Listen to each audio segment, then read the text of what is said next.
मैं आमंत्रित करता हूं कि वो आए और हमारे विचार रखें। बैंक सुषमा स्वराज, बीजेपी जिंदाबाद, बीजेपी जिंदाबाद, बैंक सुषमा स्वराज आगे बढ़ो। आदरणीय मेरे स्नेही भाई वीरेंद्र वर्मा मराठा जी,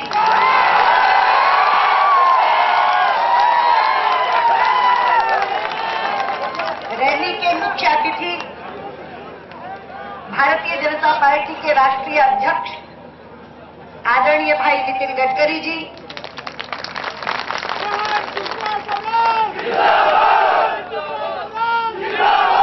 भारतीय जनता पार्टी हरियाणा के प्रदेशाध्यक्ष भाई कृष्णपाल गुर्जर जी, हरियाणा विधानसभा में भाजपा विधायक दल के नेता भाई अनिल विज जी, पार्टी के प्रदेश के वरिष्ठतम नेताओं में भाई रामविलास शर्मा जी, यहीं के पूर्व सांसद भाई आई.डी. स्वामी जी, भारतीय जनता पार्टी के राष्ट्रीय सचिव कैप्टन अभिमन्यु जी, हरियाणा भाजपा करनाल के जिलाध्यक्ष भाई जंग बहादुर सिंह चौहान जी, हजका के वरिष्ठ नेता भाई धर्मपाल मलिक जी, मंच पर आसीन मेरी पार्टी के सभी वरिष्ठ साथीगण और इस विशाल जनसभा में उपस्थित आदर के योग्य मेरे बुजुर्गों, माताओं, बहनों और स्नेही भाइयों, आज बहुत वर्षों बाद करनाल आना हुआ है।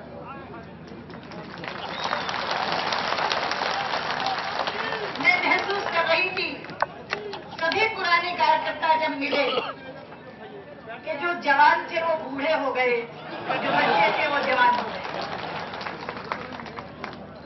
मेरे पिछले चुनाव तक बहन जी और बुआ कहने वाली पीढ़ी तो आ चुकी थी, लेकिन आज दादी कहने वाली पीढ़ी से भी मुलाकात हुई।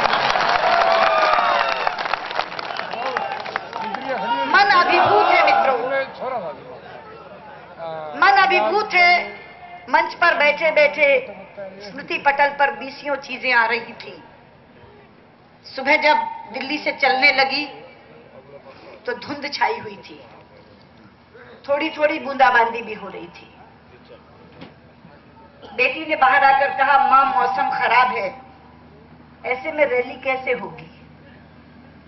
तो मैंने कहा, बेटा हरियाणा का मौसम तो कई सालों से खराब है। मैंने कहा उसी को तो ठीक करने जा रही हूं, और तुम यकीन रखना वहां जाकर फोन करूंगी, ये धुंध छटेगी, सूरज निकलेगा और रैली होगी। और आप सब साक्षी हैं, आप सब साक्षी हैं कि धुंध छट गई, सूरज निकल आया और रैली हो रही है। और रैली क्या उद्घोष करते वो हो रही है? कांग्रेस बचाओ, भगाओ, देश बचाओ। आपको केवल देश से कांग्रेस नहीं भगानी मित्रों, प्रदेश से भी भगानी है। आपके यहाँ दोनों जगह कांग्रेस है, इसलिए यहाँ का नारा है कांग्रेस भगाओ, प्रदेश बचाओ, कांग्रेस भगाओ, देश बचाओ। दोनों जगह की सरकारों की आप समीक्षा करके देखो, दोनों सरकारें आतंक भ्रष्टाचार में डूबी हुई है। प्रदेश की सरकार कानून और व्यवस्था की धता बुलाकर छोटी छोटी बच्चियों की इज्जत लुटवा रही है, और देश की सरकार महंगाई के कोड़े मार मार के आम आदमी को सता रही है। मित्रों, शासन तो हमने भी किया था, हरियाणा में भी किया, गठबंधन का राज्य, और केंद्र में भी किया। 6 बरस तक केंद्र में अटल जी की सरकार थी, मैं उनकी कैबिनेट में मंत्री थी। हर कैबिनेट की मीटिंग में अटल जी एक बात कहते थे, हम कुछ अच्छा करें या ना करें, आम आदमी के मुंह से रोटी का निवाला छीनने का अपराध नहीं करेंगे, ये अपराध नहीं पाप होता है। लेकिन मुझे दुख से कहना पड़ता है कि ये सरकार ये पाप दिन रात कर रही है। आटा दाल चीनी चावल तो महंगे थे ही, उसके ऊपर रसोई गैस भी आ मरी। अभी सिलेंडर की बात कर रहे थे स्वामी जी। एक समय था, एक सिलेंडर बुक कराते थे तो देने वाला 2 दे जाता था। आखिरी उसके पास बचता था तो कहता था 3 ले लो, अगली बार आऊंगा तो पैसे दे जाऊंगा। लेकिन पहली बार देखा है कि गैस की भी राशनिंग हुई है। एक साल में 6 सिलेंडर मिलेंगे केवल 400 रुपए में, और बाकी खरीदने हैं तो 900 रुपए के भाव लेने पड़ेंगे। और वो 900 रुपए में भी मिलेंगे नहीं, वो ब्लैक में 1100 से लेकर 1500 में खरीदने पड़ेंगे। अभी 3 दिन पहले प्रश्नकाल में मैंने ये सवाल पूछा और मैंने कहा कि आप मुझे बताइए कि 5 जन की रसोई क्या एक साल में 6 सिलेंडरों से चल सकती है? तो मैंने कहा मंत्री जी से कि मंत्री जी, सदन की भावनाएं देखिए और इस निर्णय पर पुनर्विचार करिए। तो मंत्री जी खड़े हुए और बोले कि सुषमा जी, अगर पुनर्विचार करेंगे तो 36,000 करोड़ रुपए का घाटा होगा। तो मैंने कहा आपका एक एक मंत्री खड़े खड़े 1,76,000 करोड़ खा जाता है तब घाटा नहीं होता। गरीब के सिलेंडर पर 36,000 करोड़ आपको राजस्व का घाटा दिखता है, लेकिन CWG में 76,000 करोड़ का घाटा CNAG ने निकाल के दिया। 2G में 1,76,000 करोड़ का और कोल आवंटन में 1,86,000 करोड़ का, तब राजस्व का घाटा नहीं होता। और अगर गरीब के लिए मांग लो तो प्रधानमंत्री कहते हैं कि अब पैसे पेड़ पे उगते हैं। नहीं, पैसे पेड़ पे तो नहीं उगते मनमोहन सिंह जी, पैसे तो कांग्रेस की मंत्रियों की जेब में दिखते हैं, पेड़ पे कहां उगते हैं। और मैं हैरान हूं, अभी मैं गुजरात चुनाव में गई थी, वहां मुझे नरेंद्र भाई ने बताया कि 2200 किलोमीटर का गैस का ग्रिड गुजरात में है, 2200 किलोमीटर का। और उन्होंने सरकार से कहा कि आप हमें ये सीधे रसोई गैस देने की इजाजत दे दो जो पाइपलाइन से जाएगी। इससे आपके 3.5 करोड़ सिलेंडरों की बचत होगी, इससे आपको 1500 करोड़ रुपयों की बचत होगी। वो 3.5 करोड़ सिलेंडर आप बाकी जगह बांटिए, 1500 करोड़ रुपया बचेगा।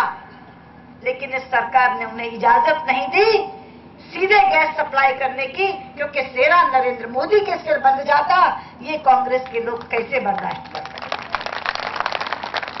इसलिए मैं आपसे कहना चाहती हूं, ये जो अभी भाई कृष्णपाल गुर्जर ने कहा कि हम 5 साल तक कोसते हैं, आलोचना करते हैं, सरकार के सताए हुए रोते हैं, लेकिन जब चुनाव का समय आता है तो किसी न किसी बात में चूक जाते हैं। भाई वीरेंद्र सिंह मराठा अभी बात कर रहे थे, वो आए थे मेरे पास, इस रैली का निमंत्रण देने आए थे। उन्होंने कहा कि बहन जी, मैं अपनी पार्टी का विलय करना चाहता हूं, लेकिन शर्त एक है कि रैली होगी तो तब जब आप आएंगी। तो मैंने कहा आप तारीख तय करो, मैं आऊंगी। मैंने कहा वीरेंद्र भाई, आप संकोच से क्यों बोल रहे हो? आपको शायद पता नहीं कि आपके पिताजी के साथ मेरा कितना स्नेह का रिश्ता था। आदरणीय शिवराज जी वर्मा हमारे जनसंघ के समय हरियाणा के प्रदेश अध्यक्ष थे और मेरे साथ स्वयं हरियाणा विधानसभा में MLA थे। और नीलोखेड़ी के विधायक होने के नाते जब मैं करनाल से चुनाव लड़ रही थी तो पूरे नीलोखेड़ी के चुनाव का संचालन उन्होंने अपने हाथ में लिया था। मैंने कहा वीरेंद्र, तुम तो मेरे भतीजे लगते हो, तुम बुआ को अधिकार से कहो, तुम संकोच से मत कहो, तुम अधिकार से कहो।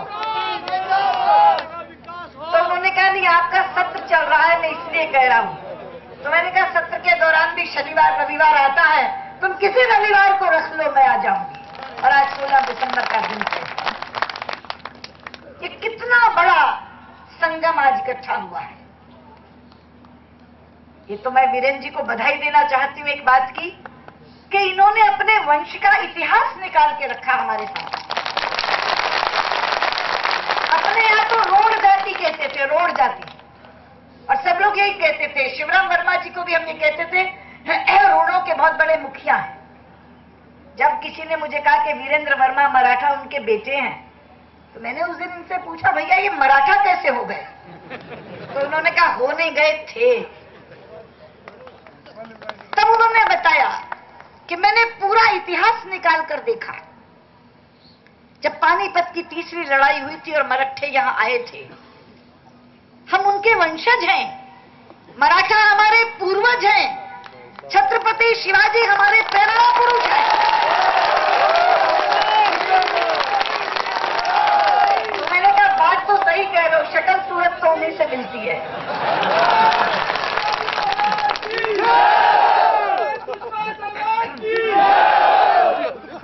तो मैंने कहा ये जरूरी है, जब पानीपत से वो चले गए तो कुछ लोग जरूर यहाँ रुके होंगे और आगे ये उनका वंश चला है। ये बहुत बड़ी बात होती है, अपनी जड़ों को ढूंढना। बहुत कम लोग ये कर पाते हैं। बहुत बार विदेशों से लोग चलकर आते हैं यहाँ। हम कहते हैं क्यों आए हो, तो कहते हैं अपनी रूट्स ढूंढने आए हैं। हमें पता लगा कि हमारी रूट्स इंडिया में है। आपको मालूम है ऐसे देश हैं जहां भारतीय मूल के लोग रहते हैं। अनिरुद्ध जगन्नाथ जब मॉरिशस से आते हैं तो अपने गांव जाते हैं, हमारी जड़ें वहां हैं। भाई वीरेंद्र मराठा, मैं आपको अभिनंदन करना चाहती हूं आपका कि आप अपनी जड़ों को ढूंढ निकाला। और हरियाणवी कौम तो ऐसी कौम है कि जिसके साथ मेल खाता हुआ ये मराठा इकट्ठे होकर के एक नई शक्ति बन सकते हैं। मित्रों, ये भी प्रकृति के संकेत होते हैं। ये भी प्रकृति के संकेत होते हैं। जब भाजपा और भाजपा का गठबंधन हरियाणा में हुआ तो एक अलग ढंग की लहर लोगों में आ गई, एक उत्साह की लहर आ गई। उन्होंने कहा कि बहन जी, अब एक ऐसा गठबंधन हो गया जो जनता के गले के नीचे उतर गया है। अब आप देखना 10 की 10 सीटें इसमें से आएंगी। तो किसी ने कहा कि नहीं 10 में से 9 आ जाएंगी। रोहतक तो मुश्किल है। उस दिन जब लोकसभा का भाषण हुआ तो लोगों ने कहा भी जिसे आलू और लौकी का अंतर नहीं, वो 10वीं सीट कैसे निकाल के लाएगा? हम तो 10 की 10 आएंगे, तो 10 की 10 आएंगी। और ये सच बात है। और उस 10 की 10 सीट पर ये जो आज नई शक्ति हमारे साथ जुड़ी है, मराठा शक्ति, मराठा ताकत। अभी वो कह रहे थे कि कृष्णपाल गुर्जर कहते 0 जमा 0 बराबर 0। मैं कहती हूँ 1 जमा 1 बहुत बार 2 नहीं होते, 1 जमा 1 बहुत बार 11 होते हैं।